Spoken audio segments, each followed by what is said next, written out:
আজ থেকে কোরআনের একটি আয়াত 11 বার পড়ুন, পৃথিবীতে যে কেউ আপনার কথা শুনতে বাধ্য হয়ে যাবে ইনশাআল্লাহ তাআলা। অনেকে আমাকে ফোন করে বলেন, হুজুর সন্তান অবাধ্য, কথা শুনে না। হুজুর স্ত্রী আমাকে আগের মতো ভালোবাসে না, আমার অবাধ্য হয়ে গেছে। অথবা আপনার সন্তানকে আপনি বাধ্য করতে চান, স্ত্রীকে আপনার আন্ডারে আপনি কি নিয়ে আসতে চান, সুন্দর করে আপনাকে শ্রদ্ধা করুক সেটা চান? যদি চান, আজ থেকে আমি পবিত্র কোরআনের একটি আয়াত আপনাকে শিক্ষা দিব, এই আয়াতের উসিলায় সে ব্যক্তি আপনার বাধ্য হয়ে যাবে। তবে হ্যাঁ, ইয়াং যারা আছো, তোমরা তো অনেক সময় আবার কি ভাববা যে গার্লফ্রেন্ডের জন্য হুজুর একটু দোয়া করেন, গার্লফ্রেন্ডের সাথে ঝগড়া হয়েছে।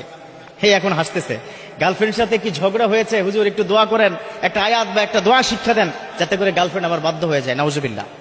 পবিত্র কোরআন কখনো হারাম কাজে ব্যবহার করবে না, খবরদার। এমনিতে তুমি হারাম কাজ করছো, সেটা করা যাবে না। এবার আমি যে কথাটি বলছি, সন্তান যাদের অবাধ্য তারাই শুধুমাত্র বুঝেন যে কত বড় একটা জিন্দিগি আপনার কি যাচ্ছে, কত ভয়ঙ্কর জিন্দিগি হচ্ছে আপনার। সে সন্তানকে যদি বাধ্য করতে চান, সন্তানের দিকে চিন্তা করে কিন্তু এই আয়াতটা পড়বেন। সবাই পারবেন তো ইনশাআল্লাহ তাআলা?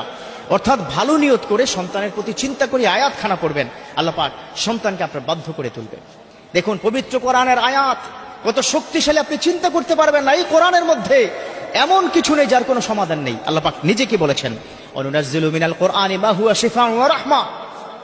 এই পবিত্র কোরআন আমি নাজিল করেছি যার মধ্যে রয়েছে তোমাদের জন্য শেফা, শেফাউন মিন কুল্লি দা, সমস্ত রোগের এটা হচ্ছে শেফা। আল্লাহু আকবার। তো সেই কোরআনের মধ্যে সন্তান বাধ্য করা, স্ত্রী বাধ্য করা বা কাউকে যদি কথা শোনাতে হয় সেগুলো শোনা, সেটার কিন্তু সুযোগ এই একটি আয়াতের মাধ্যমে আপনি পেয়ে যাবেন। পারবেন তো সবাই? সবাই শুনতে চান, তাই না? হ্যাঁ, দেখুন স্বামী স্ত্রীর মধ্যে যে বন্ডিংসটা অনেকের ভালো নেই। অনেকে আমাকে ফোন করে বলেন, হুজুর স্বামী আমার বাধ্য না, স্বামী আমার অবাধ্য হয়ে গেছে, এক নারীর দিকে তাকায়, পরকিয়া করছে।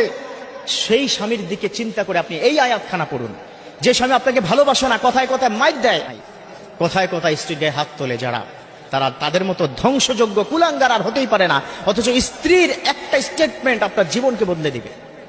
কাল কিয়ামতের ময়দানে আল্লাহ পাক যখন বিচার করবে, বিচারের কাঠগড়ে আপনাকে দাঁড় করাবে, আপনার স্ত্রীকে ডাকবে, ডাক দেওয়ার পর স্ত্রীর কাছে জিজ্ঞাসা করবে, তোমার স্বামী কেমন ছিল? তখন স্ত্রী যদি বলে যে আমার স্বামী খুব ভালো ছিল, তাহলেই কিন্তু আল্লাহ পাক আপনাকে ক্ষমা করে দিবেন। আদারওয়াইজ না। আপনি নামাজ পড়েন, রোজা করুন, দান সাদাকা করুন, কোনোটাই কাজ হবে না। আল্লাহ পাক ওই স্ত্রীর একটা স্টেটমেন্টে আপনাকে আটকে দিবে। অতএব সেই স্ত্রী আপনার যদি বাধ্য করাতে হয়, মা বোন আপনাকে বলছে, স্বামীকে যদি বাধ্য করাতে হয়, ভাই আপনাকে বলছে, এখানে কি যারা আছেন, স্ত্রীকে যদি বাধ্য করাতে হয়, তাহলে এই আয়াতখানা পড়বেন। আয়াতখানা মনোযোগ দিয়ে শুনুন। ইন্নাল্লাহা ইউসমিউ মান ইয়াশা, ইন্নাল্লাহা ইউসমিউ মান ইয়াশা।